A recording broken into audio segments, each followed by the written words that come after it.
saya dihindari orang. Saya dijauhi orang. Saya harus sendiri-sendiri pegang Alkitab. Ya, pakai baju yang itu-itu saja.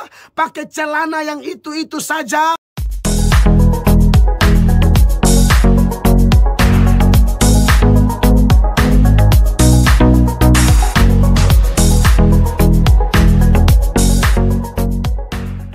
Keadaan tak berdaya dan tak ada satupun yang menopang kita dalam kehidupan ini. Bagaimana kita tetap kuat di tengah-tengah kondisi yang tak berdaya dan tidak ada orang yang menopang kita?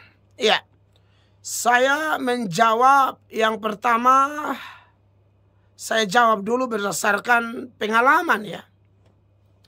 Bahwa mengiring Tuhan tanpa dukungan, tidak ada orang yang dukung kita, sepertinya jalan sendiri itu saya alami itu. Sampai hari ini Tuhan seperti memberi penghiburan bahwa ketika saya start awal mengikuti Tuhan memang dukungan tidak ada. Ya, dari dalam keluarga pun kan biasa-biasa saja. Apalagi di masa saya bertobat itu, istilah bertobat di dalam keluarga saya itu istilah yang aneh-aneh bin ajaib. Ya, kami mungkin sudah turun-temurun hidup seperti yang saya sering katakan, hidup tanpa terang firman, hidup tanpa ibadah, hidup tanpa pengenalan yang benar akan Allah. Kalaupun doa, kalaupun ibadah, itu hanya asal-asalan, tanpa pengenalan yang benar atau tanpa pimpinan Roh Kudus. Jadi tiba-tiba kalau ada anggota keluarga yang tahu-tahu ngomong bertobat, itu wah itu aneh yang luar biasa aneh gitu loh. Dan seperti yang saya bagikan, bagaimana saya yang begitu bersemangat berapi-api mau mengenal Tuhan. Contoh, saya bagikan beberapa contoh yang saya ingat ini ya. Saya pernah, karena sudah bertobat, saya tahu keluarga saya nih, jujur aja kami hampir semua penjudi. Ya, salah satu dosa kami ya cari uang dari judi gitu loh. Jadi makan minum dalam rumah pun harus saya bilang itu uang judi semua kan gitu. Tapi sudah ambil keputusan bertobat, lalu saya coba beri masukan kepada keluarga saya. Saya kan anak bungsu ya. Saya beri masukan kepada mereka sambil berkata, sebaiknya jangan ada uang judi lagi di rumah ini untuk pakai beli makan minum. Kita kerja apa kek. Karena kami, papa saya juga bisa tukang. Ya, kakak-kakak saya tuh sopir angkot gitu. Jadi ya sudah kita kerja itu aja. Tidak usah pergi main-main judi lah. Makan uang kerja aja, hasil keringat. Ya, artinya begini, selama kami hidup tidak semuanya uang judi. Tapi uang judi ada, itu maksud saya ya. Jangan pikir orang tua saya tidak kerja atau kakak-kakak saya. Mereka kerja, ada uang. Tapi selalu godaan untuk berjudi itu mau dapat lebih banyak itu selalu ada. Dan faktanya jujur saja lebih banyak kalah daripada menang waktu main judi. Akhirnya waktu saya kemudian bilang, harus hentikan uang judi dalam rumah, baru saya pakai mengancam lagi. Saya bilang kalau masih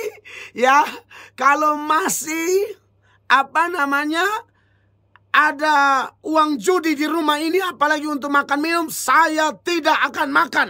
Wah, semangat sekali saya kan. Saya pikir ini adalah satu terobosan. Saya pikir ini terobosan awal yang akan bikin keluarga saya mengalami restorasi gitu loh. Ternyata keluarga saya, apalagi orang tua saya, kakak-kakak saya ini juga otaknya otak keras gitu loh. Jadi mereka bilang, oh bagus, hebat lu hebat sekarang ya. Sudah mulai bertobat ya, bagus. Kalau lu sudah buat keputusan tidak makan dalam rumah ini gara-gara uang judi, bagus. Kami mendukung 100%, kamu maju terus ya. Oke, mantap lah, itu keputusanmu, kita hargai. Maju ya, terus maju ya. Nah, omongan-omongan terus maju ini bukan benar-benar terus maju. Dalam artian kemudian mereka stop makan makanan dari uang judi. Tidak ada, lanjut terus. Saya lupa Maka saya satu kali mau sendok untuk makan, ambil piring, mau ambil nasi.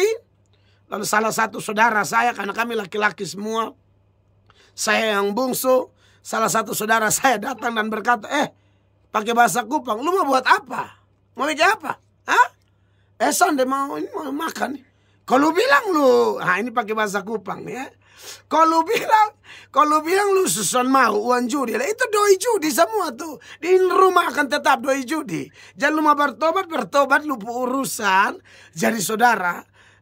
Demi Kristus yang aku layani ya. Kita harus omong, ini kisah nyata. Akhirnya saya pergilah makan di rumah teman hamba Tuhan atau sesama kawan persekutuan doa yang sampai hari ini kami masih melayani bersama-sama, yaitu pendeta atau pastor Angkinai. Ya, inilah tantangan saya gitu loh. Di waktu yang lain lagi, ini karena pertanyaan saudara nih, kelihatan saudara mengalami susah. Nah, bagaimana saya bisa menguatkan orang yang seperti ini kalau saya tidak alami? Kebetulan saya sudah lewat nih saudara, makanya saya mau kasih berbagi ini kepada saudara. Yang berikut, ada banyak sih luka-luka yang saya tuh ya lika-liku laki-laki yang luka-luka, yang gak laku-laku kayak gitu, ya kan? Jadi saya ngalamin banget gitu. Satu kali lagi, saya ini kan namanya awal bertobat ya sudah belajar puasa. Sampai hari ini saya masih berpuasa, masih terus melakukannya karena itu wajib bagi hamba Tuhan. Bagi saya itu wajib. Itu tindakan merendahkan diri dan itu tindakan tahu diri. Ilmumu, belajarmu tidak cukup kalau engkau tidak takluk di bawah, merendahkan diri di kaki Tuhan. Itu tidak bisa jadi berkat gitu loh. Jadi saya lagi puasa nih, awal-awal belajar puasa sambil latihan khotbah, ya kan? Puasa sambil latihan pimpin pujian. Karena saya kan awal-awal bertobat itu jujur saja, saya ikut persekutuan doa, saya ikut gereja-gereja karismatik seperti gereja GSJA Perjanjian Baru, gereja GPDI Philadelphia, gereja GPDI Gloria, gereja Kemah Kesaksian, GBI Kemah Kesaksian yang di Kota Kupang ini, apalagi gereja GKPB, Gereja Kristen Perjanjian Baru, jemaat Masa Depan Cerah nih, MDC. Saya juga ikut di Victory Life yang digembalakan oleh Pak John Panggidae. Saya ikut juga di mana ya? Pokoknya gereja-gereja karismatik satu Kota Kupang. Dan juga Gemit. Waktu itu, tahun saya bertobat itu 1999. Waduh, itu Roh Kudus bekerja luar biasa di Kota Kupang. Dan jujur demi Yesus yang aku layani, saya masih merindukan hal itu terjadi di kotaku ini. Makanya saya minta Tuhan pakai saya dan pakai semua kawan-kawan hamba Allah bersatu hati, bergandeng tangan, berdoa bagi NTT, berdoa bagi Kota Kupang, biar Roh Kudus bekerja, Roh Kudus lawat, terjadi pertobatan gila-gilaan. Saya rindu itu. Saya rindu tahun ini, masalah boleh tambah banyak, corona belum habis-habis, tapi kebangunan rohani harus terjadi. Harus terjadi dalam nama Yesus. Karena saya ingat masa itu. Dan saudara tahu, itu pun saya pergi sendiri-sendiri. Jalan kaki dari satu gereja ke gereja yang lain. Jalan kaki dari satu persekutuan doa ke persekutuan doa yang lain. Saya seorang anak yang sangat rame, saudara. Saya ada di mana tuh pasti rame. Silakan tanya saudara-saudara saya di Oepura. Di mana Melatok ada pasti rame. Saya seorang yang suka bercerita lucu. Saya seorang dancer. Jadi kalau saya ada di pesta-pesta, saya ngedance ala Michael Jackson, ya kan? Lalu apalagi saya suka cerita. Saya tuh bisa tiru logat Sabu, logat Timor, logat Bajawa, logat Manggarai, logat Alor, logat Rote, semua logat mau Madura, Bugis, segala macam saya bisa tiru. Jadi saya ada di mana tuh rame. Tapi Anda bayangkan ketika saya bertobat, saya dihindari orang. saya dijauhi orang. Saya harus sendiri-sendiri pegang Alkitab, ya, pakai baju yang itu-itu saja, pakai celana yang itu-itu saja. Saya pergi dari satu persekutuan doa ke persekutuan doa yang lain karena saya rasa lapar dan haus. Saya begitu rindu akan Allah. Saya begitu rindu akan firman Tuhan. Saya begitu rindu memuji dan menyembah Allah. Saya begitu rindu bersama kawan-kawan persekutuan doa yang lain berlutut memuji, menyembah, menangis di hadirat Allah. Saya sendiri-sendiri. Untung ada kawan-kawan seiman di persekutuan doa. Tapi kalau di lingkungan keluarga, waduh, saya sudah kurang aman itu. Di lingkungan pergaulan kawan-kawan lama juga saya sudah seperti orang asing. Di sekolah saya paling heboh juga. Yang satu sekolah dengan saya SMA Negeri 3 tahu. Saya heboh sekali di sekolah tuh. Saya dikenal sebagai dancer, sering ranking di kelas, lalu saya ada di mana-mana rame, mabok bareng, lalu ya jalan dengan perempuan tuh berpeluk kayak suami istri, padahal tidak pacaran. Saya juga bingung. Jadi saya tuh aneh ketika bertobat. Harus jalan sendiri-sendiri. Masuk dari satu kelas, injili satu-satu orang. Injili guru-guru. Berapa guru yang mengajar sementara merokok, saya tegur. Sementara mereka merokok. Dan itu menjadikan saya orang aneh. Jadi saudara yang bertanya, Anda alami begitu kah? Dan masih banyak hal parah lain lagi. Belum lagi saya pergi penginjilan di desa-desa, di kampung-kampung sampai ke Kalimantan. Menginjil sendiri-sendiri. Hanya naik truk yang bermuatkan karet mentah. Baunya minta ampun. Saya dari kota Pontianak, saya pergi ke kota Singkawang. Dari Singkawang saya numpang lagi. Saya jalan ke satu daerah bernama Godang Damar. Tidak ada listrik di sana, jalannya pun rusak. Di pedalaman Kalimantan Barat. Sendiri-sendiri. Makanya saya suka kasih kuat tim di gereja Tuhan yang saya pimpin. Gembala kalian ini bukan anak pendeta kaya yang tahu-tahu jadi gembala, bukan. Gembala kalian ini sudah melewati pahit, ya, pahit-pahit kehidupan pelayanan. Sendiri-sendiri.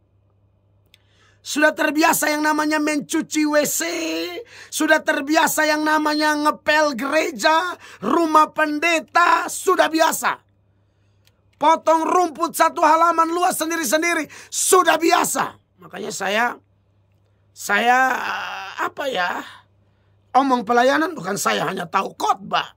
Bukan hanya tahu bertitah. Saya sudah lewat itu. Dan hari-hari ini saya lihat saya panen luar biasa. Jadi dengar saudara, ya, hari ini saya panen luar biasa. Jadi kalau Anda tanya bagaimana caranya, yang pertama ialah Anda harus tetap yakin, percaya Tuhan Yesus, Yesus tinggal dalam Anda tinggal dalam Yesus. Sudahkah Anda alami itu? Tolong. Kalau belum bertobat, bertobat sungguh-sungguh. Dan kalau sudah bertobat, tidak mungkin Anda hanya bertobat, tapi harus jangan menjauhkan diri dari pertemuan-pertemuan ibadah. Seperti Ibrani 10 ayat 25. Yang ketiga, harus selalu belajar firman. Yang keempat, selalu rajin berdoa. Kenapa semua ini Anda perlu lakukan? Kenapa harus percaya dia sungguh-sungguh? Kenapa harus jangan menjauhkan diri dari pertemuan ibadah? Kenapa harus kuat baca Alkitab, merenungkan firman? Kenapa harus kuat berdoa? Karena kita ini dibenci oleh dunia, dibenci oleh setan. Itulah kekuatan kita. Dan ingat, Anda tidak selama-lamanya mengalami itu. Di balik penderitaan Alkitab berkata ada kemuliaan. Kalau atas seizinnya di dunia ini Anda akan panen berkat-berkat luar biasa. Dan pendeta Mel Atok telah merasakannya. Apakah Anda mau mengikutinya? Anda ikut, Anda pasti diberkati. God bless you.